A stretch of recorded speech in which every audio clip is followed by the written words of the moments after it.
Anong ganap sa mundo ng showbiz? Kinumpirma ng dating TV host na si Rica Peralejo sa kanyang vlog na may namagitan sa kanila noon ni Piolo Pascual. Dumating pa sila sa puntong pinag-usapan nila ang kasal ngunit hindi naman opisyal na naging sila. Aniya, hindi niya alam kung naging sila ba ni Papa P. Ngunit alam nilang nagustuhan nila ang isa't isa. Sa kabila ng naudlot nilang romansa, nagpasalamat pa rin ang aktres sa kapamilya Hank. Dahil siya umano ang unang nag-imbita sa kanya magsimba kung saan naman niya nakilala ang kanyang mister na si Pastor Joseph Bonifacio. Taong 2010 nang ikasal ang dating aktres kay Bonifacio. Kasalukuyan silang may 2 anak.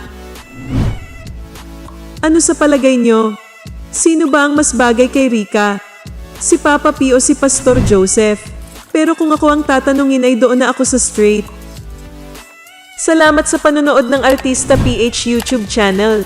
Huwag kalimutang mag-comment, mag-share at mag-subscribe. Anong ganap sa mundo ng showbiz?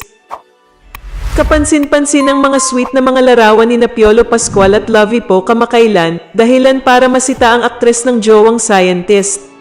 Abalang-abala ngayon ang brand new love team para sa pag-promote ng kanilang Pinoy adaptation ng Korean crime thriller drama na Flower of Evil. Ilang behind the scenes na rin ang ibinahagi ng aktres sa kanyang Instagram. Isang larawan naman kung saan makikitang magkadikit ang noo ng kapamilya love team habang bakas ang mga ngiti ang umagaw sa pansin ng British boyfriend ni Lovie na si Montgomery Blencowe. Hindi na kasi napigilan itong magkomento sa nasabing larawan. So this is what you're up to when I'm not around? Pabirong komento ni Monty na ikinaaliw ng followers ng aktres.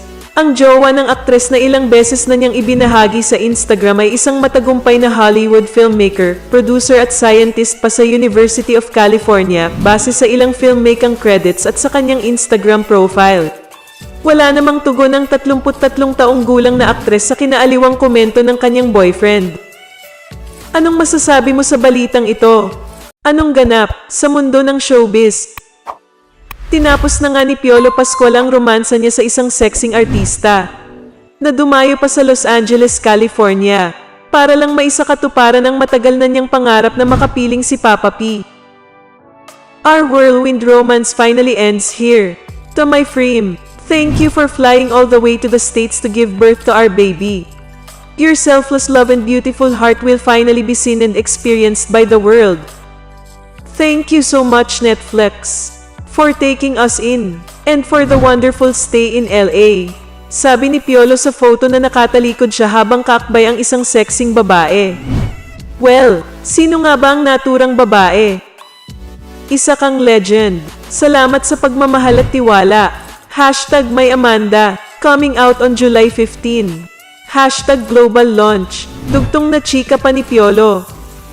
Yes, hindi nga si Casey Concepcion na ina-assume, hinihiling at pinagdarasal ng mga fans na whirlwind romance ni Piolo. Dahil pareho nga silang nasa Amerika ngayon. Kundi si Alessandra De Rossi. Si Alessandra nga ang kanyang partner director sa pelikulang May Amanda.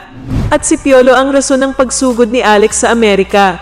At pakiusap pa ni Alessandra, bago man lang matapos ng tuluyan ng kanilang whirlwind romance ay, "Kiss me PJ, I love you. Salamat sa tiwala." Anong masasabi mo sa balitang ito? Anong ganap sa mundo ng showbiz? Sa Facebook ni Piolo Pascual may post siyang kumakain na mag-isa. Aniya sa caption, "Hindi porket kumakain mag-isa malungkot na. Di ba pwedeng nagtitipid lang?" Naaliw naman ang netizen sa tinura ng aktor. Palibhasa wala umanong karelasyon ng aktor kaya nagpo-food tripping na lang. May nakornihan sa aktor. May isa namang nakarelate. May mga nagwi-wish na sana raw magkaroon na ng girlfriend ang aktor para raw hindi na ito mag-isa na kumakain. Hindi naman masasabing lonely man ang aktor. Mas prefer lang siguro niya ang mag-isa if he wants to. Lalo na't nawiwili siyang magstay sa kanyang mansyon na nasa uphill ng Batangas. Ano na nga ba ang nangyari sa Piolo Shaina Magdayaw romance? Wala nang update sa dalawa pagkatapos ng mga romantic shot nila sa Bohol noon kasama si Jody Santa Maria with Raymart Santiago. Anong masasabi mo sa balitang ito? Anong ganap sa mundo ng showbiz?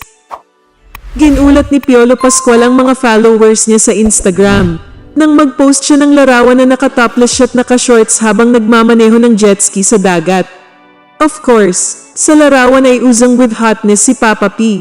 Kaya naman nagkagulo na naman ang mga girls and gays. Pero bukod sa kanyang mala-adonis na kagwapuhan ay napawaw rin ang mga netizen sa caption ni Piolo na pinasasalamatan niya ang mag-asawang Hayden Co at Dr. Vicky Bello.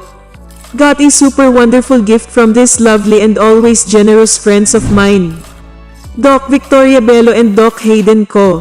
Thank you so much. You guys are the sweetest. Now what to do with the sunspots? Ang caption ni PJ with matching hashtags na buti na lang may Bello at hashtag forever Bello baby. Apparently ay jet ski ang regalo ni na Hayden at Vicky kay Papa P.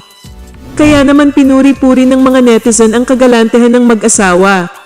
Sa comment section ay sumagot din si Dr. Vicky at Ania. Love you and miss you. Kaaliw naman ang ibang netizens na talagang inililink pa rin si Piolo kay Casey Concepcion at komento nila. Sana raw ay sakay sa jet ski ang ex-girlfriend. Marami pa rin talaga ang nag-wish na magkabalikan sila, in fairness. Magkakabalikan pa kaya sila? Bakla ba talaga si Papa P?